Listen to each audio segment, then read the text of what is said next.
All right. Hello, everyone, and welcome to our much awaited webinar on adaptive learning organizations and how these organizations spend less and do more. My name is Jacqueline Peacheth, and I'll be your moderator today.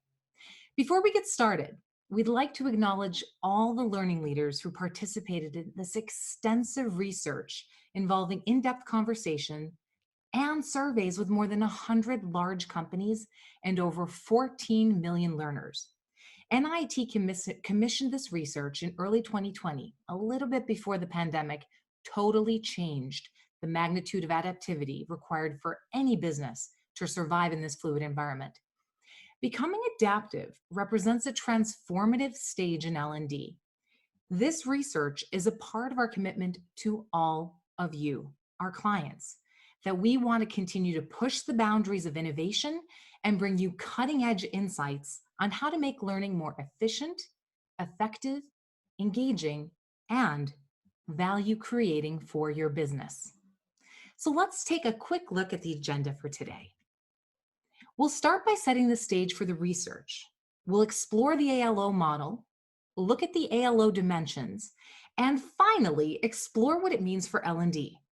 We'll have some time for questions and answers at the end, where our speakers will answer select questions from the participants.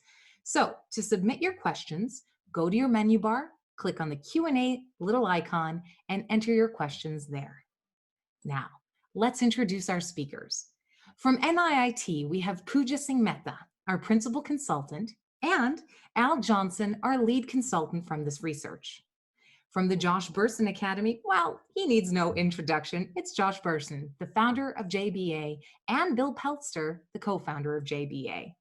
Now, without further ado, it's my pleasure to introduce Pooja Singh Mehta. Thank you so much, Jackie, and thank you everyone who has joined us today for launch of our research on adaptive learning organizations. Our L&D organizations are very much influenced by the socioeconomic, political, and business changes in the environment. We don't live in a silo. So before we get into talking about the adaptive learning organizations, let's revisit some of the key events that will help us determine how we got to where we are today as a learning organization. We start with the pre-1950 era, the era of industrialization, the rise of industries. Some of the key influences of the time were Mary Parker Follett, who emphasized people as the most valuable commodity present within any business. And then we had Frederick Winslow Taylor, who introduced the idea of breaking tasks into elements and defining productivity metrics for each element. And there was Franklin and Lillian Gilbert, the couple who introduced the notion of motion study. And then Alfred P. Sloan, the CEO and chairman of GM, who launched the first ever executive education institute. So the corporate learning at that time, that was the time when the birth of corporate learning took place. And yes, for those of you who hadn't given it much thought, we've been in existence for quite a while now. The focus of corporate learning was to build skills required to do the job, to get the job done. There was a lot of focus on productivity, with Taylor and Gilbert talking about how do you make the workforce more productive. And a lot of training was around processes and procedures. Moving forward, as we moved into the next 50 years, which is 1950 to 2000, this was the time which is post-Cold War. Globalization started. There was rise of knowledge economy. In fact, it was Peter Drucker who coined the term knowledge worker, and he predicted privatization and decentralization. Organizations became more global, and we also had some strong thought leaders like Howard Gardner, who introduced the theory of multiple intelligences, and Peter Senge, who published his seminal work called The Fifth Discipline, where he introduced this idea of a learning organization, an idea that has influenced us a lot, and where he spoke about continuously learning to see the whole together. The focus of learning in these 50 years has been initially started with a lot of focus and discussions around Bloom's taxonomy and how do we get the design right, and how do we start blending using different delivery modalities, how do we show commitment to lifelong learning. And then as we moved forward into the last 20 or 19 or 20 years from 2000 till the pandemic hit us, we saw a resurgence of global economy, consumerism, the kicking off of the fourth industrial revolution, massive proliferation of technology, proliferation of mobile devices. Google search became a household name, and knowledge became available on the tap. The influencers of that time, like Malcolm Gladwell, spoke about the art of decision making and thin slicing, and how in a blink we can create a tipping point. This is the era of social media, where a small idea can become a contagious idea. Jim Collins introduced the idea of level 5 leadership and big, hairy, audacious goal. And C.K. Prahlad sensitized us to the bottom of the pyramid. All of this influenced how we think about learning, and focus of learning shifted to retaining and growing talent. It shifted to understanding how we could leverage all of this free content and MOOCs that was available. With all of the learning technology available, we've been grappling with how do we incorporate all these learning technologies to enrich our ecosystem. How do we create a learner experience which is much more enriching? How do we democratize learning? How do we make it 24/7? How do we make it continuous? Um, Moving forward, the pandemic hit us. The environment is volatile, it is uncertain. People are still creating their playbooks of coming back to work and predicting and defining scenarios on what their future is likely to be. Amongst the key influencers, there are many, but I think from a learning's perspective, Josh is one of the key influencers.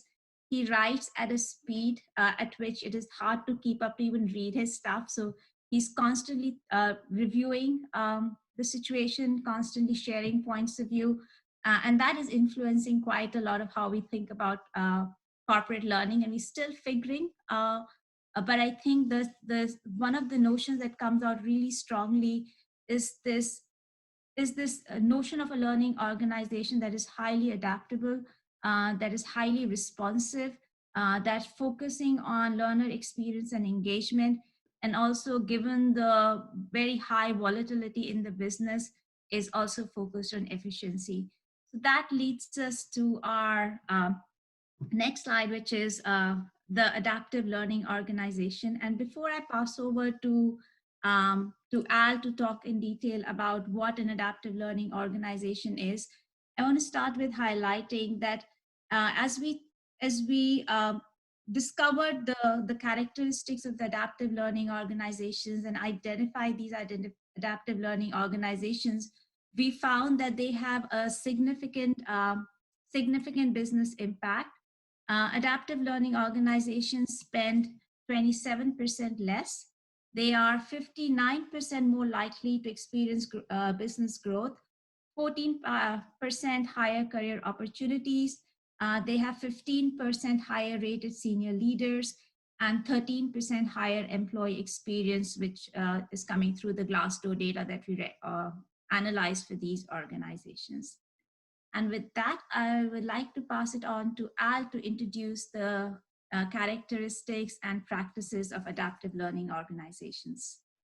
Thanks, Pooja. Hello, everyone. Just want to talk about the dimensions of ALOs, adaptive learning organizations, and how did we actually arrive at these three buckets you're looking at? And NIIT, working with Josh Bersin Academy, Josh and Bill, really took a good look at what was happening in the early part of the 21st century. It's just an amazing amount of change impacting our lives and L&D as a whole. Just big data, cloud computing, multiple generations in the workforce, globalization, social networks, mobile, of course. So all these things were occurring, and L&D was reacting to those and building, and technology companies were building technologies around it.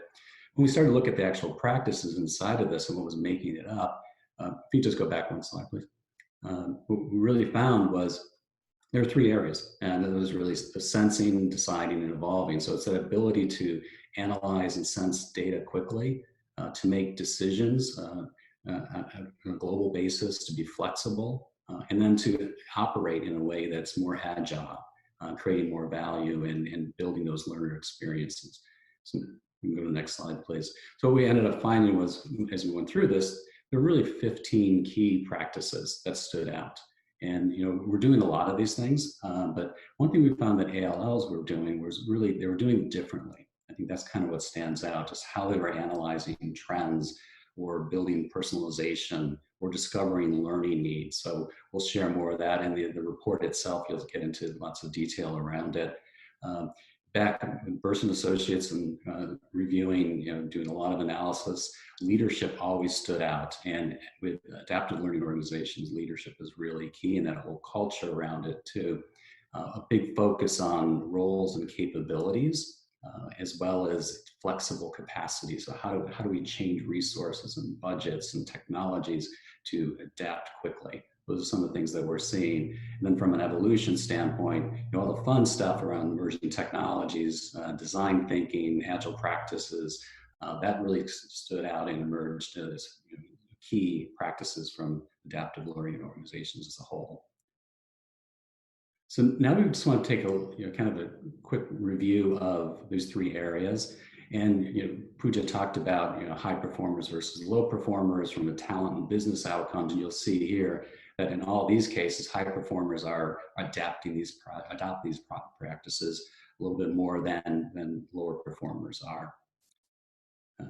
And we talked a little bit about the sensing and analyzing trends and identifying learning opportunities and skills. This is an example of actually a compilation of a few companies we were working with the last year or so, and what they're doing. So over on the left side is your traditional LMS, even LRS data that learning organizations would go in and do reports on, kind of in terms of L&D's effectiveness and efficiency.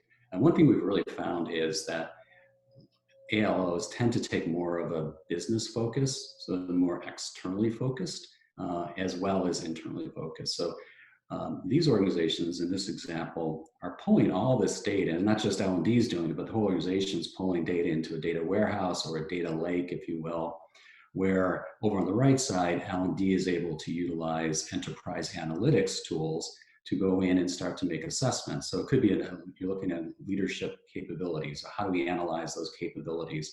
And then what kind of impact is it having on maybe turnover rates or financial impact?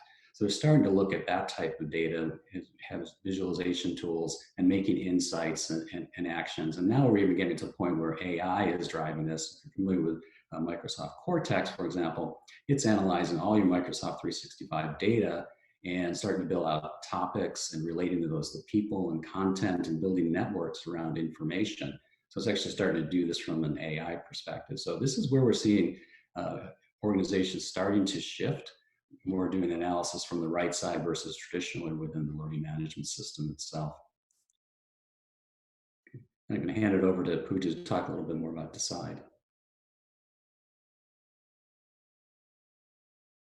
You're on mute, Pooja. Sorry.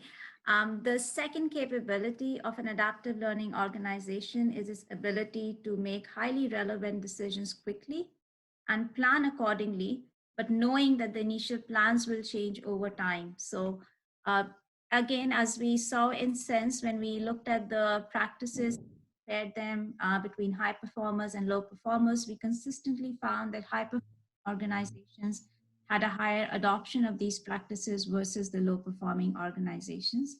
And just to share a story around Decide, what kind of practices does an organization have that helps them decide? So this particular oil and gas company that has about more than 80,000 people, they use an effective decision-making structure to align priorities across different business learning teams.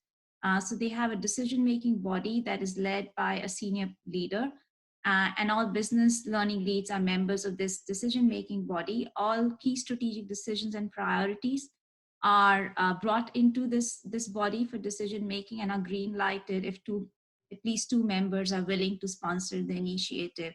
So just in terms of the quickness with which they can move using this mechanism and align their vast number of regions and countries and geographies and business units is their response to COVID. So early in March, They formulated a cross-business and cross-geo team to review all face-to-face courses. So they practice great sensing mechanisms. They're always participating in conferences, business events, etc., to make sure that they have their eye on what's happening in the external as well as the internal environment. So very early, some of the organizations, while they were still figuring out whether to have people work from home or figuring out the logistics of making people work from home, this organization had already sort of formulated a strategy to review all of their face-to-face courses, which is thousands of courses, given that it's an oil and gas company. By April, early April, they had come up with a matrix to prioritize these courses based on the urgency, the number of learners who needed to go through those courses. Some of them were compliance courses and license to operate, so how soon the learners needed to go through it, and what was the current blending, what would it take to convert this into virtual experiences. Through April, they collaborated with the learning partner. Interestingly, we are one of their learning partners. We are one of their strategic learning partners. So they worked with us to define the approach for virtualization, and they created a fairly detailed, we created together a very detailed playbook for them, which included many different options for a business to convert their existing learning experiences. They could use a DIY, they could use production support, they could use a whole redesign. And that playbook helped them to accelerate their efforts and develop a build plan and commission virtualization at scale. June onwards, their learners had already started consuming robust virtual learning experiences, not just banded experiences, not just taking a facilitator and putting the facilitator in a virtual environment and running the live classes of VILT, but comprehensive, well-designed, robust virtual experiences. With that, let's move on to our next characteristic, which is evolve. Evolve is an organization's ability to actually transform, and Bill is going to share a case example with us. But again, similar to what we saw as we looked at the sense and decide characteristics, again, the practices within evolve, consistently we found a significantly higher adoption of these practices by the high-performing organizations versus their lower-performing counterparts. And over to you, Bill, to share this story. Sounds good, Pooja. Thank you very much. And hey, good morning, evening, afternoon, everyone. Hope you're doing well. And, as we looked at this research, it was actually really timely. And I'm going to take just a quick step back before I go into this particular example here. Josh and I had the privilege of listening and working with many organizations as this COVID wave hit us, right? All of us got knocked to the ground. And it was interesting observing those organizations that as we got data around COVID and who was at risk and how to reopen safely, on essential products and stuff like that, the organizations that were able to pull data from their systems and then to be able to train and get information out to everyone and use their technology and their processes to their advantage. We also saw quite a few companies that the complexity or lack of investment over the years in their underlying system just really inhibited their ability to move quickly through this. And it was just fascinating watching this. And the research we have here tells an excellent story on this using COVID as kind of a case example of what it could be like. Now, one particular example that Josh and I have found fascinating, and we actually became aware of this before COVID hit, but it was really drawing upon ideas in other parts of the organization outside of HR. In this case, it really is drawing from best practices in marketing. And how do marketers actually work with consumers to, in real time, create products that people want and do it in a very agile way that's very iterative? One of the learning leaders in one of our large consumer products companies took that idea and basically created a center that brought the SMEs and the learning designers together in a facility that allowed them to co-create simultaneously. So the learning designers would be watching the SMEs, very similar to the way that a marketer would watch maybe a focus group of consumers talk about a product and what features and capabilities they wanted from that product. These learning designers were watching the SMEs work through how to solve this particular learning objective. And as they were making basically different decisions, the learning designers would step in and translate that into, this is how it could show up from a learning perspective, what modalities, how do we want to train it, how do we want to measure success? and then they would back off again and the SMEs would go on to the next part of the learning problem.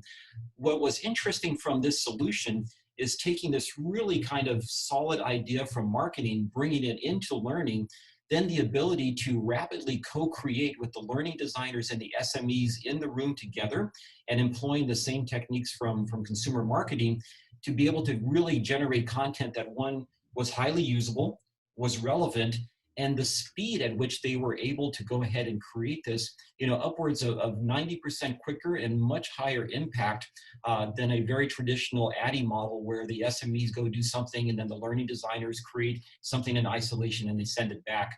So again, just one of these ideas, didn't take a lot of money, but this was a real innovation to actually bring them together and reimagine what a model could look like to co-create content simultaneously. So with that, I will go ahead and turn it back over. And so now we just want to talk a little bit about what you find in the report. There's a large detailed section, so it looks at all of these practices by the three characteristic areas in detail. So you'll see the survey questions. You'll see how it compares to high performing and low performers for the most adaptive aspects itself. You'll also see examples in each one of these, so you can start to look at how it's being applied in real life. And we have some compelling questions too to help you think through where you are in this particular practice area, and what some of the insights we're seeing from the market as well as other ALO organizations that we've talked to. Just give you a rich set of information that you'll be able to work with and dive deeper into. Okay. With that, I'm going to hand it over to Josh to kind of tie this all together and talk about the implications of ALO on the L&D market. Let me take a step back where we started with Pooja. My original early introduction to the whole world of HR started in 2000, really 1998, but really it started around 2003. And the first thing that I discovered after 3 or 4 years in the early days of the e-learning market was companies were struggling with many, many decisions to make about their training function. What technology to buy, how to set up the structure of the organization and governance, the role of the chief learning officer, if there is a chief learning officer, operating in a business unit or in an HR function or both. And then of course the millions of decisions on how to build content and what kind of content to build and what providers to use. And that became what we called the high impact learning organization research, which was very, very successful in helping people understand what at the time we called the federated model of L&D. Okay, so fast forward 20 years, maybe 18 years, but a lot of years. And as Pooja said, we went through the death of Flash. Most of you probably don't remember Flash, but Flash was a big deal. The birth of the iPhone, the birth of Google, the birth of Twitter, the reemergence of the LMS, and the digital experience that we live in now, including social media, voice recognition, virtual reality, augmented reality, and so forth. And that old research, as interesting and useful as it was, didn't think about all those issues. And the L&D market continued to grow. As you can see, it's grown a lot. I mean, the L&D market is probably $240 billion. And I'm not kidding. If you add up the amount of money spent on training, content, people, technology, tools, consultants, it's not unreasonable. It's about $1,400 to $1,500 per employee per year of all employees in all developed, really virtually every economy, every major economy. So let's go to the next slide. So what we did with NIIT, so we talked to NIIT last year, and NIIT, for those of you that don't know NIIT, is a very, very successful, good-sized, medium-sized consulting and content company that does all sorts of incredible things with mostly large organizations.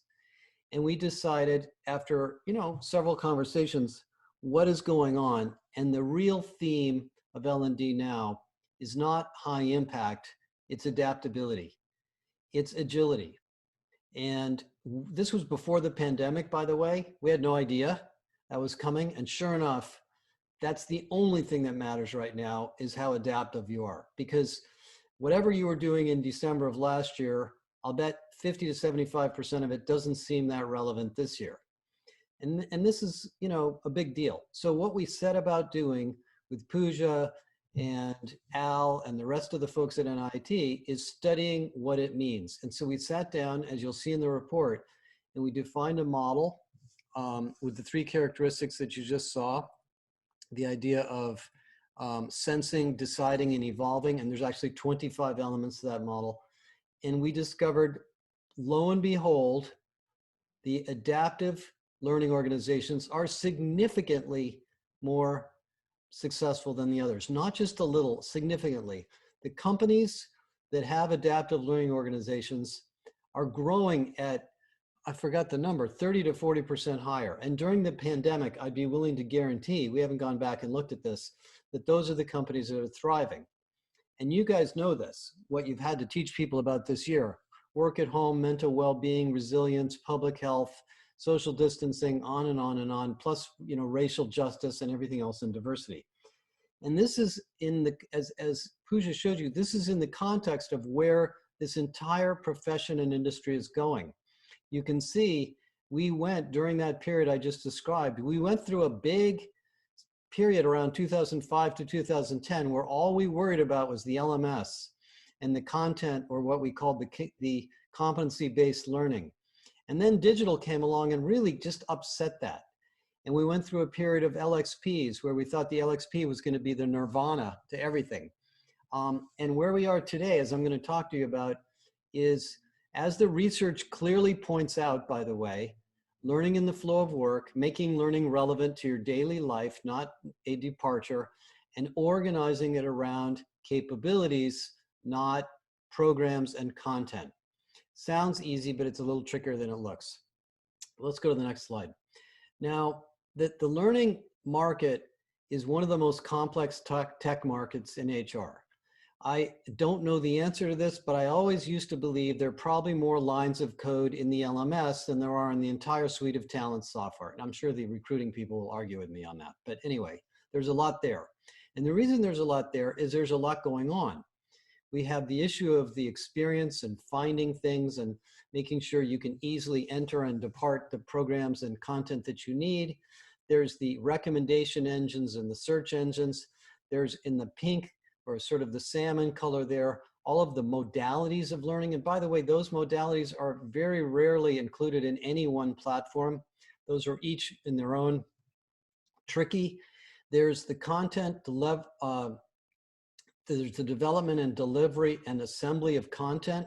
Most of you probably know this, that the most complicated part of running an L&D organization is managing the content, updating it, getting rid of the stuff that's no good, finding out what people are using and aren't using.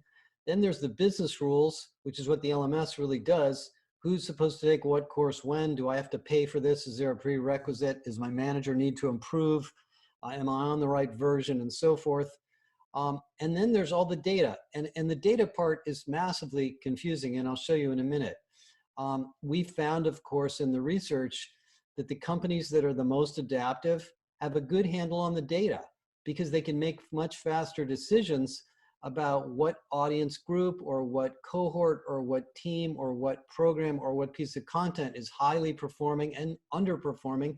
And they can continuously update this system and this environment to make it better all the time. Now, let's go to the next slide, Jackie. You know, one of the things I want to talk about a little bit is this idea of skills. And, you know, among the many things that have been thrown around in the learning industry, perhaps the most noisy and just confusing is this idea of a skills cloud. And, you know, I love all the vendors in the market, but for the most part, they're kind of overstating what really happens. There's a belief or a strategy in every company, and I'm talking about everybody from Workday, Oracle, SAP, Degreed, Edcast, all of them, that you're going to have this software that's going to scrape through all sorts of data in your employee profile. It's going to somehow figure out what your skills are. You're going to tell it what your skills are. By the way, that's not exactly a great way to do it. It's not a terrible way, but it's not the best way. And then the system is going to recommend the right content for you, and you're going to get smarter, better, and higher performing. You know, that sounds good when you apply it to Netflix and Spotify, which is where this all came from. But on Netflix and Spotify, you know, you watch the movie or you don't watch the movie, and that's the end of that. It's a little more complicated in learning because, you know, these are, you know, transformational experiences we're going through. They take a lot of energy. Great learning takes effort.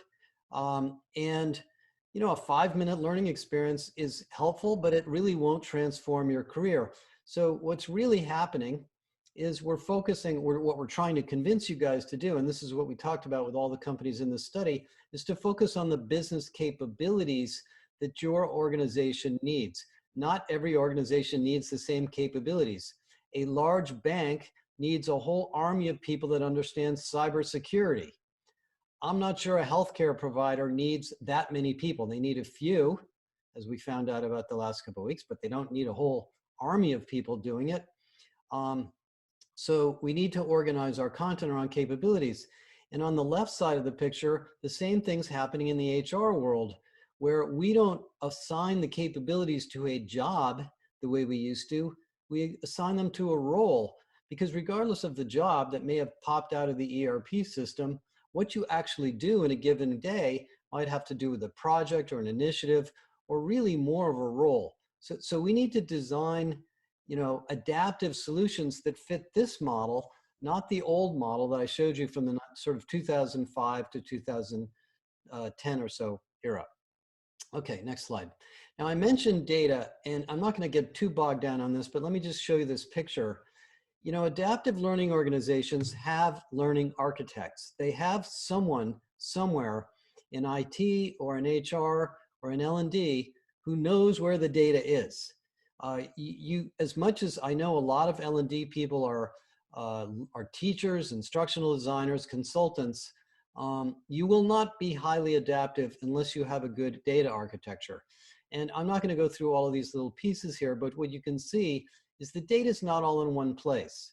I'll tell you, in the early days of the LMS market, I mean, I actually used to work for a company called Digital Think that was kind of actually way ahead of their time, to be honest. But we had all our data in one system. But when the LMS market took off, we took all the data and we stuck it in the LMS, and we kind of believed that everything we need would be there. But naive as we were, it turned out not to be true. There's content, or rather there's data in the content platform, there's data in the LXP, there's data in the HRMS, and this new thing on the left, the Learning Record Store, is a very innovative new place to put data, which basically owns this click stream in the activity stream of your users. And if you look at what's happened in consumer marketing and advertising, that may end up being the most valuable data of all eventually. And many companies, the big ones in particular, are beginning to realize that. And then if you look at the sort of pinkish, I don't know what to call that color, at the bottom, the content and the programs are organized into different structures or really business contexts, depending on what you're trying to do. Sometimes I just need to take a course and get done with it because it's compliance. Other times I want to enter an academy and really develop myself and interact with other people. Maybe I want to look for a new assignment, or maybe I just want to get a badge. I want to get credit for what I've done in this company, and I want people to know that I'm really good at that. So this is really the architecture we're dealing with. Now, one of the things that comes out of this research, and it's very, very clear when you read it, is that you cannot do this without developing your own capabilities in L&D. And what we do in our academy is that we focus entirely on your capabilities, and there's a lot to learn.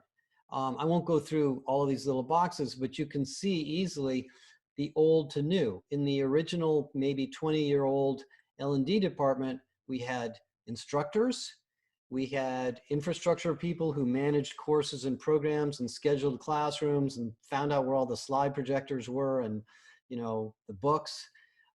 We had people that were instructional designers. Instructional designers were usually instructional oriented people that studied instructional design.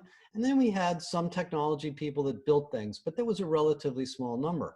Now, if you look at where we are, we look a lot more like a web design studio in HR than we do a training department.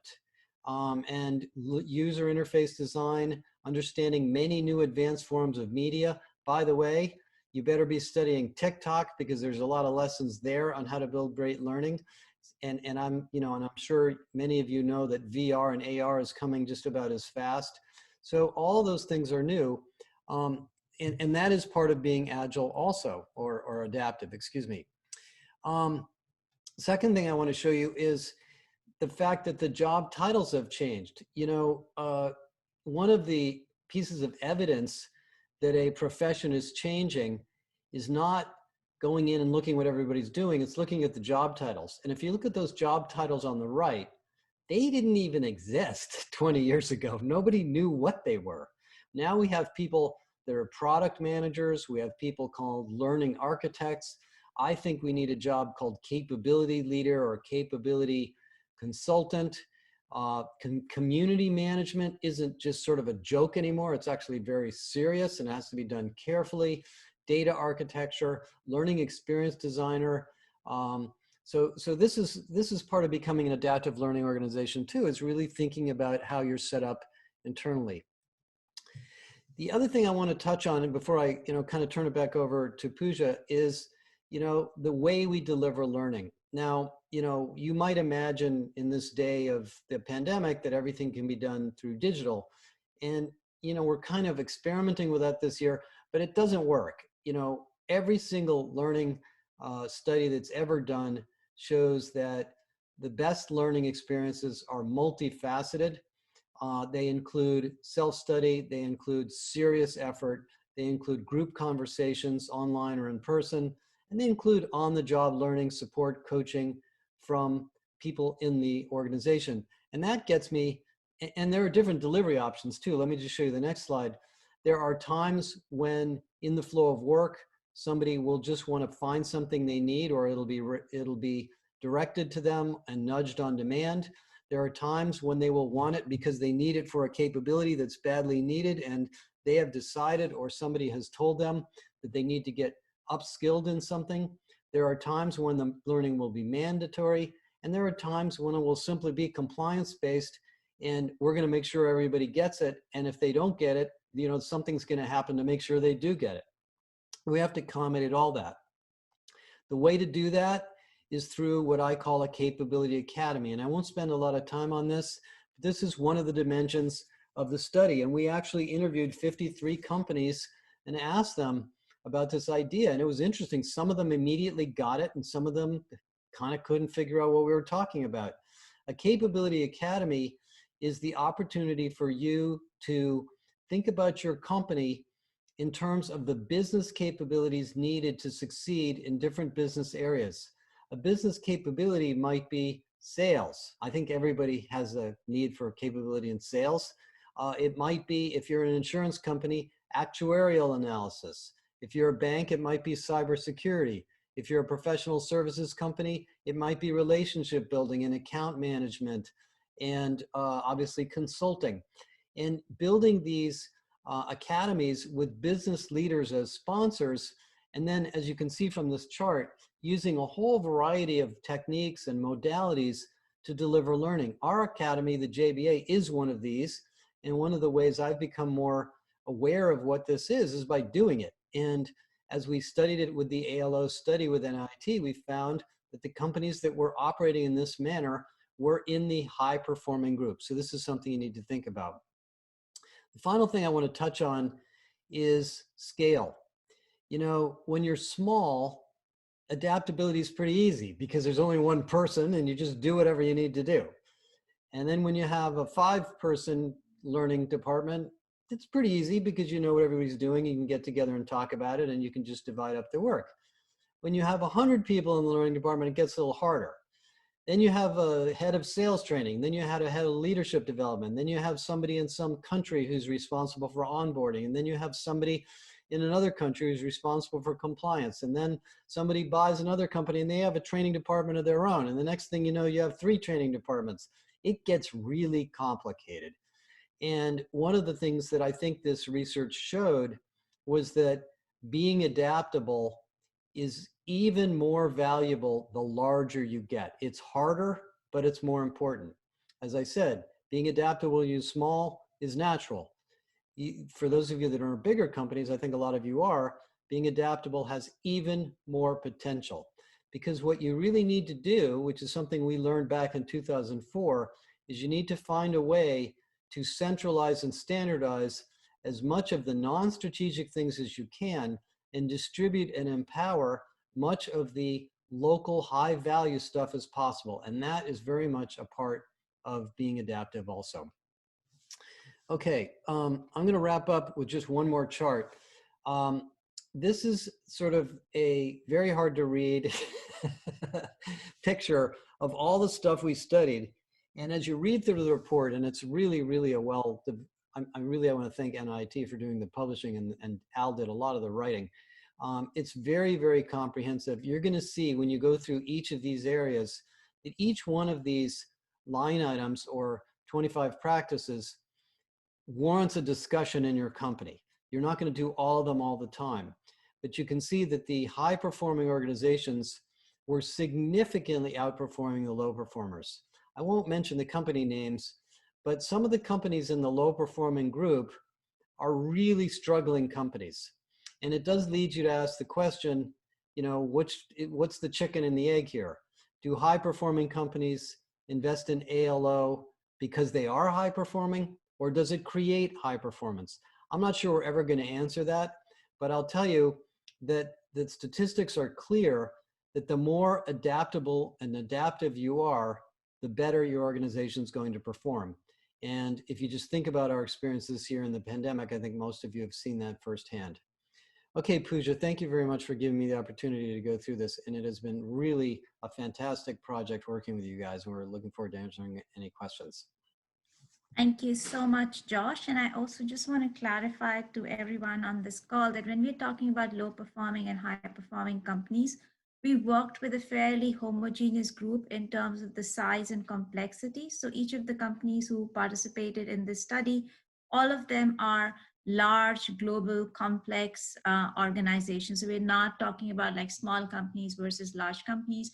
All of them are not similar size, but fairly large, global, complex organizations. So within that group, to look at low performers and high performers creates a different perspective altogether. We are now going to open up for Q&A, but before we do that, I want to thank everyone, all the learning leaders who participated in the research. Unfortunately, the amount of permissions required to publish names is just so hard. So we've used a lot of anonymized case studies, but those of you who are in the call and you participated in the research, thank you so much. We want to thank our executive sponsor, Sailesh Lala, Executive Vice President, NIIT, for sponsoring this research, the research team, and of course, Josh and Bill for all their inputs, expertise, and participation in pulling together this report. And as you go through the report, you will find lots of meaningful and interesting imagery. You will find a microsite where you can go in and continue the dialogue with us. You will find, we've made it easy for you to download some of these infographics, so you will be able to go to the microsite and just grab the infographics from there. And the credit for all of that goes to our most amazing marketing team led by Shivani and supported by Harshal, Rohit, and Bridget. And of course, Jackie, our moderator today for moderating this session. Once again, if you have a question, please put in your question using the Q&A button at the bottom of your screens. Jackie, back to you. Thank you, everyone. And it seems to be that we don't really have any questions that have come through yet. So just like Pooja mentioned, if you hover over your menu bar, you'll see the Q&A little icon. Tap or click on that and enter your questions. While we wait for some more questions to come in, I do think that there's some other things we can tell you about in advance of that, which Pooja, I think you could probably give a little more detail on, which is what else is going to happen next. Sure. So We're going to be releasing the report today, and as soon as we complete the webinar, you will receive a link, and we'll also show the link on the screen so you can go to the microsite and download the report. We want to continue this dialogue on adaptive learning organizations. We strongly believe and are convinced that adaptive learning organization is transformational. The concept is here to stay.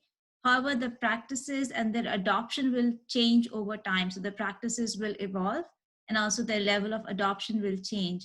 And we want to be continuing this discussion. So we are going to be organizing 3 panel discussions.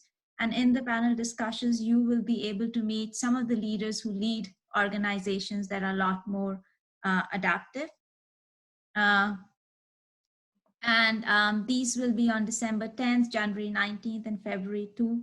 And then we will also be launching an assessment that will help you assess the adaptive learning organization or your learning organization's quotient. And I think Bill has another option for us to continue the dialogue. So Bill, over to you for that one. Yeah, no, absolutely, Pooja. And by the way, really nicely done report, and kudos to the team and everyone who participated. I know just, all the research we've done in the past, people will take a look at the research report. Most learning leaders participate in a learning council of some sort inside their organizations or part of an HR executive team. If you would like to have a deeper conversation of how does this apply to your particular organization, or if there's a particular agenda that you're trying to drive in your organization and this research may help you in that process, feel free to reach out to us. We're happy to support you with some individual sessions and to help you think through that. And just wanted to make that very clear out there, Pooja. Thank you so much. And we do have a couple questions that have made their way into our question inbox. So let's get started, shall we? The first question is from Sharon. Her question is, with a little bit of context, we've had functional capability academies, but now our head of strategy is decommissioning them as he feels they're not user-friendly to users. He feels that we should present people to solutions that match them, not expect them to go to the academy. Do you see this as a trend post-academies? So are we ahead of the curve or just different? Yeah, let me try to talk a little bit about that. Well, the first time, I was on the phone with the CLO maybe a month or 2 ago about this, and she kind of got all gaga excited about the academies, and she said, "Oh, I'm going to have 10 of these." I said, whoa, slow down. That's not the idea. This is not a word to put on your LMS course catalog. This is a business strategy to focus on strategic capabilities that are important to your company. And so if you're getting feedback that your academies are not relevant, then they're actually not academies. They're probably just collections of content that you collected in some name. Because the idea of academy, think about a police academy. I've never been to a police academy, I can imagine what it's like. I've been to a sales academy. The academy is run by experts in that domain, not by training people. And the people in that domain are constantly finding new things that people need to know and learn and understand how to do year by year. And so the idea of the academy is you get to work with the business leaders and they get to be the co-owners or even the sponsors. And you don't have to build 10 of these. I think if you build a few or even one to get started, leadership is a good one. In most companies, there is a leadership academy and there is somebody who worries about it all the time because it's a continuous problem. Sales is another one. So we're going to put together a white paper on this in more detail. So I won't spend too much more time on it here, but I think from the nature of the question, it sounds like you may be slightly misinterpreting the way to think about it. Yeah, Josh, this is Bill. Maybe just one more minute on this. When we looked at academies, there were really 3 elements to an academy. So as you think about your academy strategy, the 3 elements of the academy that really kind of pop out is academies are for like-minded professionals to come together to do 3 things. So 1, they want professional development on that topic or that career or that profession or that subject, right? So professional development is one component of it. The second thing is they want support and resources on the job, right? And so the ability to quickly access what is a best practice? What is the latest thinking on this particular topic? Where do they go? They should go to the academy, because the academy is the house for all that information and knowledge. And then the third component of an academy is professionals like to talk to each other and learn from each other. So how do you create a sense of community, both physical and virtual, around your academy? So as you think about your academy structure, think about it in the context of those three elements. Yeah, thank you so much, Bill and Josh. We have a couple other questions here specific to org structure. This question comes from Jeanette. Her question is, can you say more about org structure in more adaptive organizations?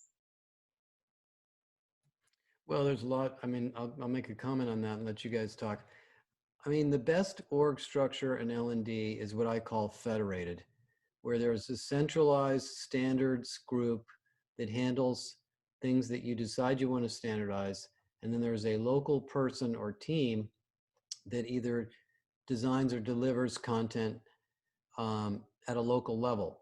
In a large organization, that may even be a content development group that builds local content that's relevant to a business area that is not necessarily shared.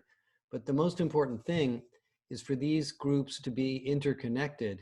We call it a network of expertise. So you don't have 3 or 4 different groups reinventing the wheel. And you know, in L&D, people love to share what they're working on and learn from each other. So that's the basic structure, but I'll let Bill and Pooja pitch in a little bit more on any more details. Yeah, I think maybe one other component from my side is really the mindset of the learning organization itself, right? And do they see themselves in very rigid, fixed roles? And when something different comes along, like COVID, and we no longer are doing a lot of in-person, but now we have to flex to micro and digital and virtual, you know, are you able to flex accordingly? So, you know, how rigid is your organization from a job description and a structure is really one of those kind of key components. And part of it is a mindset, and part of it is an operating model. And we can go into more detail on that. Just to add to the operating model, it's also having access to a wide variety of capabilities. And what kind of flex does the organization have in its structure in terms of fixed versus workforce versus access to variable capacity and capability that allows it to pivot really quickly to the changing requirements. So we don't need as many facilitators now, but we probably need more moderators or virtual production managers who are able to produce virtual learning. So how does an organization create a mix of capabilities that are fixed and variable and allows them to pivot so quickly? Mm-hmm. Thank you, everyone, for that. We've had a couple other questions as related to how the ALO is organized, but I think you've given a really good general commentary on that. So I'm going to move to a different topic question. The question is, could you see any difference of ALO represented between industries? Well, yes. In fact, Al and I went through that. There are some industries that are terrible at this. And it tends to, and I won't mention company names, but they're industries that have not had to focus on human capabilities as long. For example, railroads, distribution companies, where there's a lot of focus on operational education and training, but not a lot of focus on individual personal skills. They have had less time to think about this. I mean, there really aren't any companies left that aren't people-centric, frankly. There's just none. But organizations that come from more industrial roots, less sort of intellectual property, software, financial services, service orientation tend to be more behind on this and more traditional. But on the other hand, you know, what we found is that in every one of those industries, there are some that are very adaptive. Like in oil and gas, you could argue that oil and gas is a pretty industrial business. Actually, no. There's oil and gas companies that do incredibly innovative learning in exploration and production and safety in different areas. And they are definitely the companies that outperform. I won't mention their names. So that's my comment on that. You guys probably have some just to add to that. We didn't really look at this from an industry perspective, but we did glean a few items like Josh has talked about. But two things that really stand out if you're going to look at it is organizational structure and how hierarchical that structure is. As Pooja was mentioned, you have the flexibility, and Bill mentioned it too. That flexibility is critical. And then the other piece is the leadership culture. Is there a focus on innovation and building capability and entrepreneurism, if you will, from a leadership perspective? So even within those types of industries, if you have those elements, there's a better chance you might end up being adaptive. Yeah, now this next question actually ties in a little bit to what you just mentioned. Can you guys talk a little bit more about the role and function of the earlier mentioned learning manager?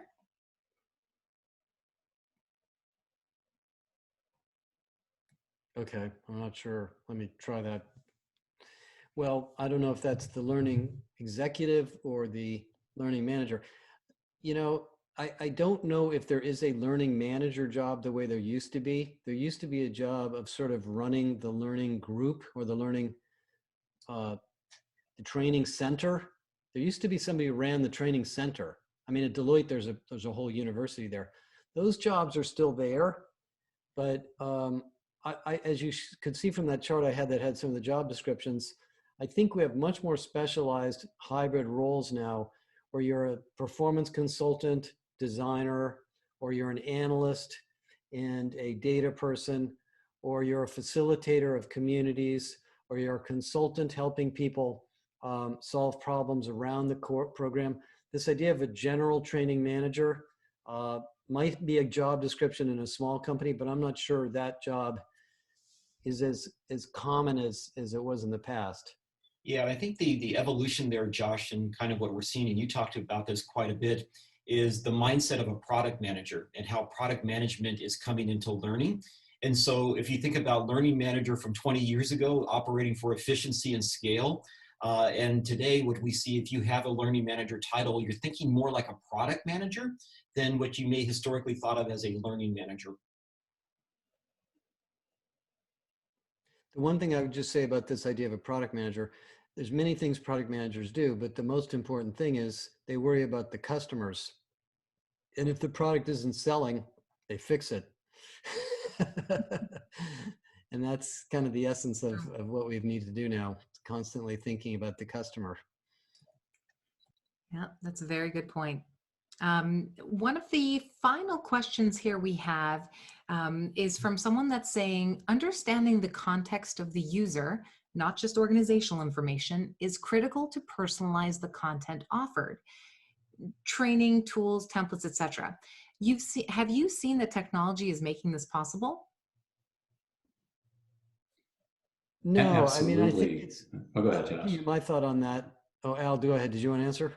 No, just talking a little bit more about personalization, intelligent recommendations within technology systems. You might see this even within an LXP if your organization has that, but it can go even further into generating taxonomies through AI that start to bring personalization from a technology standpoint. Then there's a whole design thinking aspect of this too, which is all Yeah, focused on. I'm much more skeptical about LXPs, to be honest. I don't think the LXP is going to do this for you. I mean, if you think the LXP is your answer, you're not going to be scored very high on this survey, in this program. You do need to get to know your employees and what they do and what roles they're in and what their daily life is really like. The LXP can't do that. So there's a consultative nature to this. The client that Bill mentioned, I think I know the company, went through a pretty good exercise of looking at the roles in some strategic areas and grouping them into beginning, intermediate, advanced. And what do these employees do in these different phases of their careers? If you spend some time on that, you don't have to spend years on it, but even a few weeks to months, you will be way more effective in building great programs. So that would be my recommendation.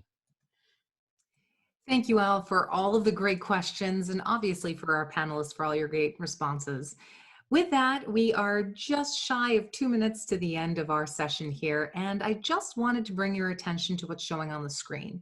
As we've all talked about, this excellent report that has been published is accessible to you all. You will be getting the link, but it's also shared here in front of you, and what that will take you to is the website that we're presenting right now.